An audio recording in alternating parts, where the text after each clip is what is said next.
আসসালামু আলাইকুম এভরিওয়ান, সবাই কেমন আছেন? আশা করছি সবাই অনেক ভালো আছেন। যারা আমার চ্যানেলটি সাবস্ক্রাইব করেননি দ্রুতই সাবস্ক্রাইব করে নিন। এই যে আমাদের কবুতরগুলো সকালবেলা দরজা খুলে দেওয়া হয়েছে একটু রোদ ওঠার পরে। কবুতরগুলোকে খাবার দেওয়া হয়েছে। কবুতরগুলো কি সুন্দর করে খাচ্ছে, দেখতে অনেক ভালো লাগে। সাদা, কালো আরও বিভিন্ন রঙের কবুতর। তাদের ডাকার শব্দ যেন মনকে জুড়িয়ে দেয়। তারা যখন বাকবাকুম বলে ডাকে, যেন কি যে প্রশান্তি হয় মনে। গ্রামে প্রায় বেশিরভাগ বাড়িতেই কবুতর দেখা যায়। প্রত্যেকটি বাড়িতেই কবুতর লালন পালন করে থাকে।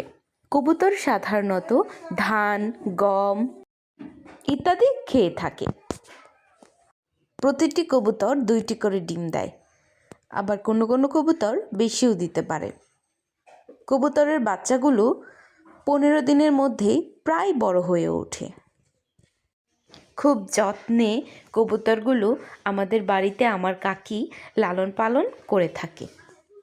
তিনি প্রতিদিন সকালে কবুতরগুলোর দেখাশোনা করেন। এছাড়াও আমাদের বাড়ির বড় কাকা কবুতরগুলোর জন্য নিয়মিত খাবার বাজার থেকে এনে কবুতরগুলোকে খাইয়ে থাকেন এবং বিশেষ যত্ন করেন। তোমরা কারা কারা কবুতর পছন্দ করো কমেন্টে অবশ্যই জানাবে, এবং কাদের বাড়িতে কবুতর আছে এটাও কমেন্টে অবশ্যই জানাবে। ওকে, আজকে এই পর্যন্তই।